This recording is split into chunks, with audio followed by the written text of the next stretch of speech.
le livre secret de Daniel, toujours dans le chapitre 1, verset 47 à 55. Là, pour vous montrer l'histoire d'abord de ces ustensiles-là.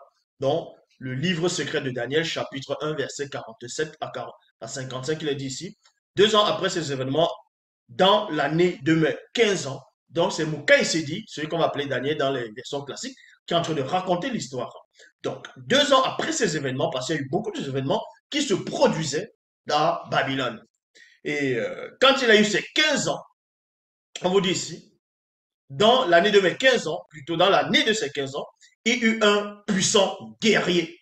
Il y eut un puissant guerrier noir, non d'initié, gracié. Donc quand Daniel avait 15 ans, à l'époque où il avait 15 ans, à la période de ses 15 ans, il y avait un homme, un jeune homme, il y avait un puissant guerrier noir, non d'initié, gracié, originaire lui aussi de la tribu de Soma. Pourquoi dans le livre de Daniel, il est précisé ici, lui aussi. Parce que celui qui raconte l'histoire aussi était originaire de cette tribu. Et on vous dit ici, il était connu sous le nom de Wamseh, donc qui veut dire faire venir, amener. Donc Wana, on peut dire Wamseh, donc on peut dire, d'autres aussi vont dire Wane. Donc Wamseh ici, on va aussi dire fait vite, se dépêcher. Wamseh avait 30 ans, était âgé de 30 ans, lorsqu'il devient roi de Soma. Donc, cet homme, ce puissant guerrier, à l'âge de ses 30 ans, il devient roi de Soma. Donc, Soma, c'est ce qu'on va appeler dans les Bibles sur la personne sur le nom de Juda. Donc, il devient le roi de Juda à l'âge de 30 ans.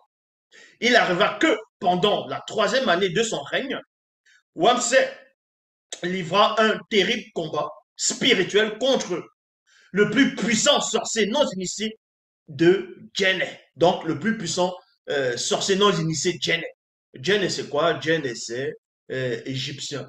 C'est l'Égypte. On dit ici que il arriva que pendant la 3e année de son règne, donc pendant la 3e année de son règne, donc il a régné première année, 2e année et 3e année. Donc beaucoup de personnes étaient contre cet homme-là, parce que c'était un guerrier qui manifestait la justice, l'équité et la droiture. Donc, et beaucoup de personnes étaient contre cette personne. Donc, en ce moment, pendant sa 3e année de son règne, il va livrer une terrible bataille, un terrifiant combat spirituel contre le plus puissant sorcier non initié, Djenné, donc égyptien, de Wassé Pongo, donc Afrique du Nord. À l'issue de ce combat, virgule, Wamseh rapporta la victoire et, virgule, la conscience de son cœur s'exalta. Donc, il a livré un combat spirituel contre le plus puissant sorcier égyptien de l'Égypte ancestrale. Et ce comprenez de son époque. Et quand il a remporté cette victoire grandiose, cette bataille terrifiante, son cœur s'est exalté. Il a commencé à se glorifier selon l'homme livré à lui-même, selon le visible. Et l'orgueil a commencé. L'arrogance s'est manifestée en lui. Dans la suite, virgule, Wamseh se laissa immerger par l'absence de l'humilité, puis l'entité de l'humilité se retira loin de lui. Il y a virgule ici. Donc, on vous dit ici que quand l'humilité est sortie de lui, quand l'humilité s'est retirée de lui, s'est éloignée de lui, on vous apprend que derrière cette humilité, dans le sens caché, dans le secret, dans le spirituel, c'était l'entité de l'humilité qui se retire loin de lui. Donc, cet homme-là, c'était un roi, un guerrier puissant. Il y avait l'entité de l'humilité qui était avec lui. Quand il était assis sur son trône, quand il régnait avec puissance. Donc l'entité de l'humilité l'accompagnait parce qu'à chaque bataille, qui gagnait, qui menait en tant que roi, c'est-à-dire roi non initié gracié, il n'était pas orgueilleux. Mais quand il a lutté contre le plus puissant sorcier, Djenné, donc de l'Égypte. C'est là où l'humilité s'est retirée. Il s'est glorifié. Il est entré dans une méditation interdite.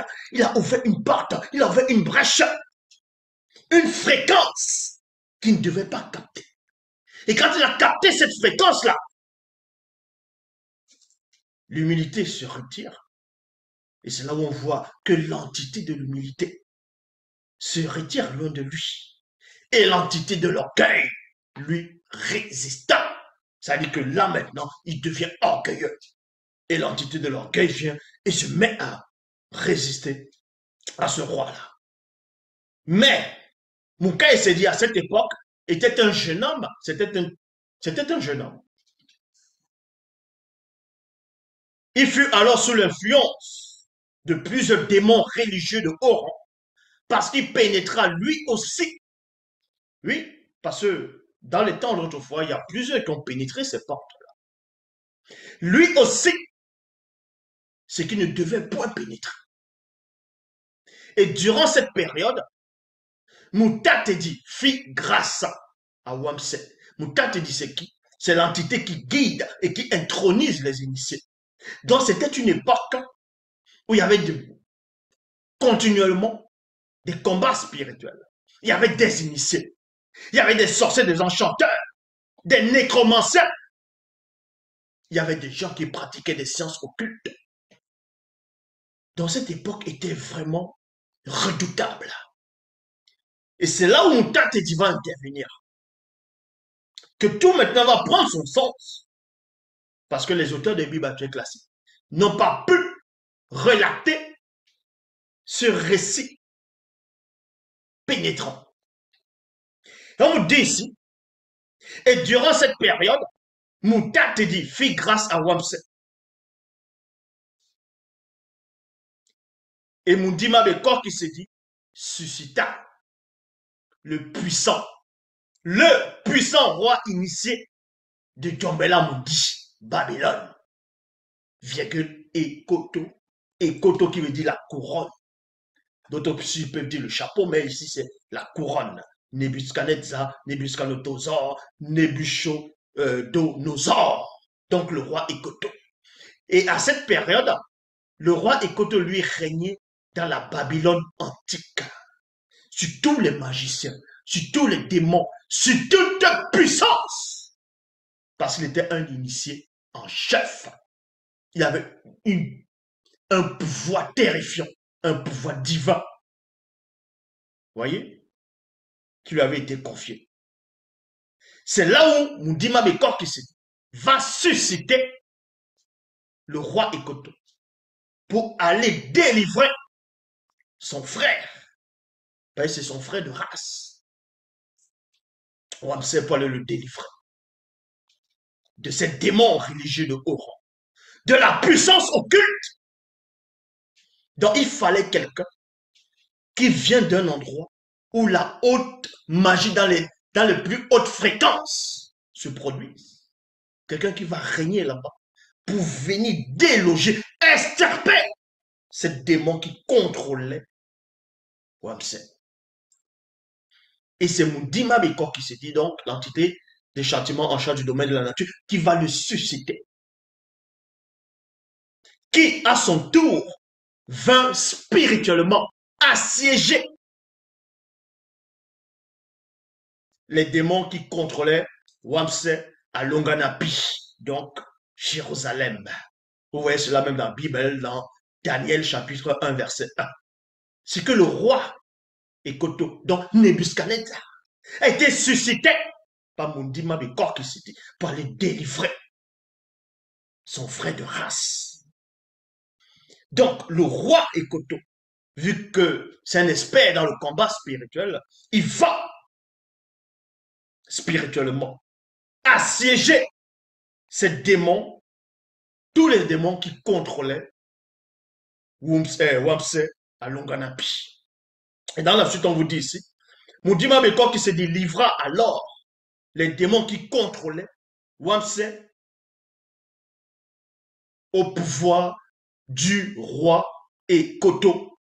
Et plus tard, dans le physique. Et donc, vous voyez que la bataille se produit d'abord spirituellement. Et on va voir les effets, on va voir les vibrations, on va voir l'onde de choc, les manifestations dans le visible. Donc, dans le spirituel, il y a une bataille. Exactement comme la véritable histoire de David et Goliath. Donc, Tondon et Etum. Le combat était spirituel. Ils ont bataillé spirituellement. Donc, quand il a terrassé, quand il a vaincu Goliath dans le spirituel, dans le physique, c'est la mort. Ça ne veut pas dire qu'il a tué l'esprit de Goliath dans le spirituel. C'est pas ce que je dis. Mais il a rompu le lien de l'esprit de Goliath et l'âme et le corps dans le visible. Donc le roi Ekoto, il va combattre, il va déloger, il va expulser ces démons qui contrôlaient le roi Wamsé. Et dans le physique, on va voir maintenant ce qui va se produire en quelque temps. Mundima Bikoke s'est dit, livra alors les démons qui contrôlaient Wamsé au pouvoir du roi Ikoto. Et plus tard dans le physique, Mundima Bikoke s'est dit, permis à Ikoto d'emporter les ustensiles sacrés de tout ce qui se trouvait, se trouvait dans le palais de Wamsé. Ceci enfin de les protéger. Vous voyez? Oh, quand vous lisez dans les Bibles classiques, on dit, en gros, il vient assiéger, il vient dominer, il prend tous les ustensiles. Non, il met les gens, la déportation. Non, c'est pas la véritable histoire. La vraie histoire, c'est ici. Afin de les protéger pour ensuite les redonner au futur roi de Soma qui devrait être roi initié. Donc, les ustensiles sacrés qui étaient dans le palais à Longanapi du roi Wamsé, donc à Jérusalem, quand le roi Nebuchadnezzar a récupéré cela, selon la vraie, véritable version, il devait plus tard, c'était pour protéger cela. Donc, plus tard, quand il y aurait un nouveau roi de Soma, le roi Nebuchadnezzar devait redonner ça à ce nouveau roi. Et ce nouveau roi devait être initié. Comprenez l'histoire. Et quand on amena donc les ustensiles sacrés de tout ce qui se trouvait dans le palais de Djombela Moudish et les déposa dans la salle du trésor. Vous voyez cela dans Daniel aussi, chapitre 3, Daniel chapitre 1, verset 3, toujours dans la Bible.